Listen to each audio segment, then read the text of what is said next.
Hello friends, welcome to yummy and fashion zone. இன்றைக்கி நம்ம restaurant ஸ்டைலில் ஃபிஷ் மஞ்சூரியன் பார்க்க போகிறோம்.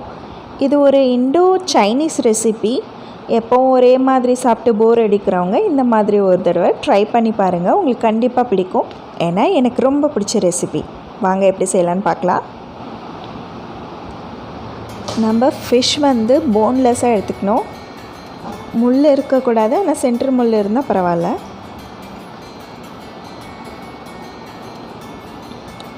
இதுக்கு தேவையான இன்க்ரீடியன்ட்ஸ் கொஞ்சம் நிறைய தெரியுது, ஆனால் நான் தனித்தனியாக சொல்லிடுறேன், அப்போ உங்களுக்கு ஈஸியாக புரியும். ஃபஸ்ட்டு இந்த ஃபிஷ்ஷை மேரினேட் பண்ணுறதுக்கு தேவையான இன்க்ரீடியன்ட்ஸ் சொல்லிடுறேன். ஒரு கப்பில் வினிகர் ஒரு ஹாஃப் ஸ்பூன் போட்டதுக்கப்புறமா சோயா சாஸ் ஒரு 1/4 ஸ்பூன் போட்டுக்கலாம்.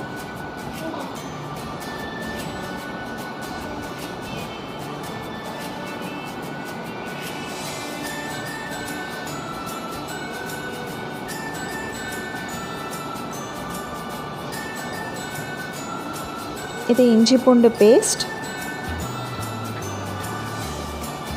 இது 1 ஸ்பூன் போட்டுக்கலாம்.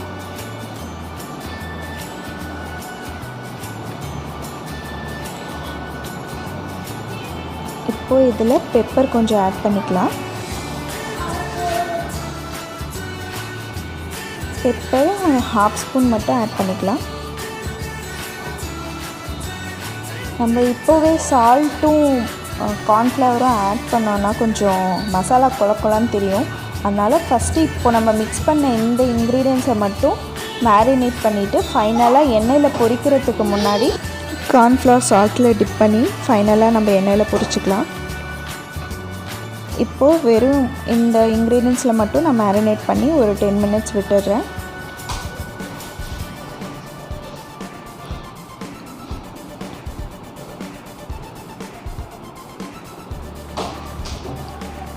ஃபஸ்ட்டு நம்ம இந்த ப்ராசஸ் பண்ணிவிட்டு நெக்ஸ்ட்டு ப்ராசஸ் போனோன்னா இது அதுக்குள்ளே ஊறி ரெடியாக இருக்கும். அதனால் ஃபஸ்ட்டே நம்ம ஊற வச்சிடலாம்.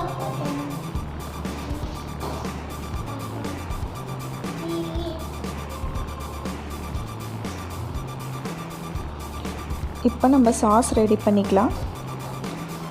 நீங்கள் ரெட் சில்லி சாஸ் யூஸ் பண்ணுறதா இருந்தால் மிளகாப் பொடி தேவையில்லை. க்ரீன் சில்லி சாஸ் யூஸ் பண்ணுறதா இருந்தால் 1/4 ஸ்பூன் நம்ம சில்லி பவுடர் ஆட் பண்ணிக்கலாம், இந்த ரெட் கலர் வரதுக்காக. இது சுகர் 1 ஸ்பூன் யூஸ் பண்ணிக்கலாம். நம்ம டொமேட்டோ சாஸ் எல்லாம் எதுவும் ஆட் பண்ணலை, அதனால் ஸ்வீட் கன்சிஸ்டன்சிக்காக லைட்டாக நம்ம சுகர் ஆட் பண்ணிக்கிறோம். இந்த மெத்தடில் தான் ரெஸ்டாரண்ட் ஸ்டைலில் செய்வாங்க, அதனால தான் இந்த மாதிரி செஞ்சு காமிக்கிறேன் தனித்தனியாக. இந்த சாஸ் நீங்கள் ரெடி பண்ணிவிட்டு இதை தனியாக வச்சுக்கலாம். ஃபைனலாக கொஞ்சமாக வினிகர் ஆட் பண்ணிக்கிட்டிங்கன்னா கொஞ்சம் லூஸ் ஆகிடும். இப்போ நம்ம சொன்ன மாதிரி அந்த கார்ன்ஃப்ளவரை இப்போது ஆட் பண்ணிவிட்டு டைரெக்டாக நம்ம எண்ணெயில் பொரிச்சிட போகிறோம். இது சால்ட் தேவையான அளவு இப்போ நம்ம சேர்த்துட்டு கார்ன்ஃப்ளவரில் டிப் பண்ணிங்கனாலும் சரி, இல்லை நல்லா திக்காக பிணைஞ்சிக்கிட்டிங்கனாலும் சரி, கொலன்னு இருக்கக்கூடாது. இப்போ நம்ம எண்ணெயில் பொரிச்சு எடுத்துக்க போகிறோம். ஃபஸ்ட்டே நீங்கள் அந்த மசாலாலேயே ஆட் பண்ணியிருந்தீங்கன்னா கொலன்னு ஆயிருக்கும், அதனால தான் நான் ஃபைனலாக ஆட் பண்ணுறேன்.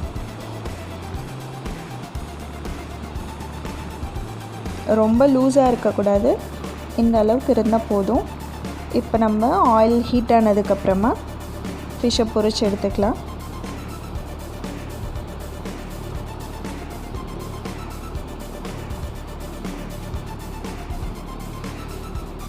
நம்ம நார்மலாக ஃபிஷ் வாங்கினோன்னா ஒன்று ஃப்ரை பண்ணுவோம், இல்லைன்னா குழம்பு வைப்போம். இந்த மாதிரி டிஃப்ரெண்ட்டாக செஞ்சு சாப்பிடும்போது உங்களுக்கு ரெஸ்டாரண்ட் போகணும், வெளியே போய் சாப்பிட்ணுன்னே தோணாது. எந்த ரெசிபியாக இருந்தாலும் நம்ம வீட்டிலே செஞ்சு சாப்பிட்டோன்னா தான் ஹெல்த்தியாகவும் இருக்கும்.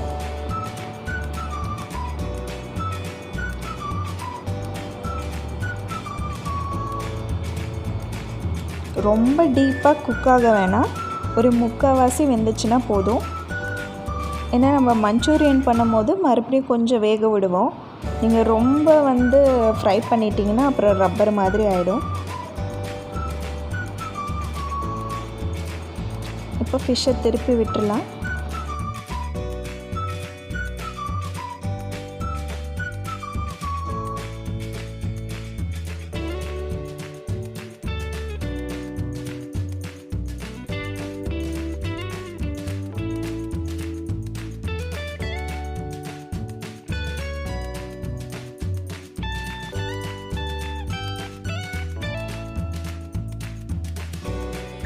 இப்போ நம்ம ஃபிஷ்ஷை வந்து ஒரு பிளேட்டில் ட்ரான்ஸ்ஃபர் பண்ணிவிட்டு இப்போ அந்த ஆயிலே நம்ம வெங்காயம்லாம் வச்சுருக்கோம் இல்லையா, அந்த இன்க்ரீடியன்ஸ் எல்லாம் சேர்த்து மஞ்சூரியனுக்கு ரெடி பண்ணிக்கலாம். அதனால தான் நான் ஆயில் கம்மியாகவே போட்டிருக்கேன்.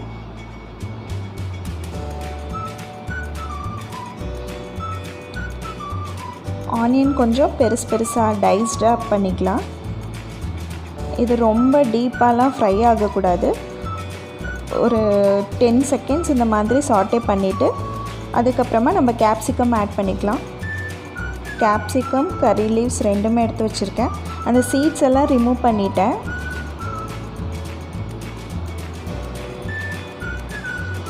இதுவும் ரொம்பலாம் குக் ஆகக்கூடாது.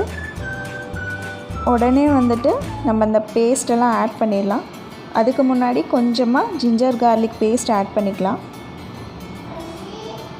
ஒரு 1/4 ஸ்பூன் ஆட் பண்ணிங்கன்னா போதும். நம்ம ஆல்ரெடி ஃபிஷ்ஷில் இருக்குது. இது இந்த கிரேவி மாதிரி லைட்டாக ட்ரை கிரேவியாக இருந்தாலுமே அதில் கொஞ்சம் இஞ்சி பூண்டு பேஸ்ட் ஸ்மெல் இருந்தால் நல்லாயிருக்கும்.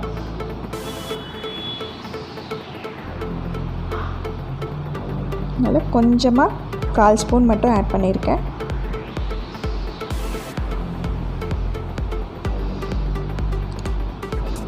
நம்ம ஒரு சாஸ் ரெடி பண்ணோம் இல்லையா, அந்த சாஸ் வந்து இப்போ ஆட் பண்ணி இதை நல்லா சாட்டே பண்ணிக்கலாம்.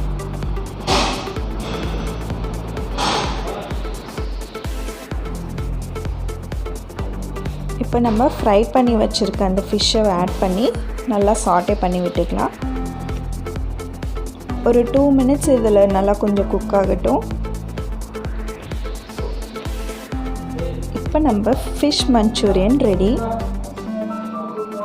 இப்போ இந்த சாஸ் எல்லாம் அந்த ஃபிஷ்குள்ளே கொஞ்சம் பிளெண்ட் ஆகிற வரைக்குமே நீங்கள் ஒரு 2 நிமிஷம் சிம்மில் வச்சுருந்தீங்கன்னா ஓகேவாக இருக்கும்.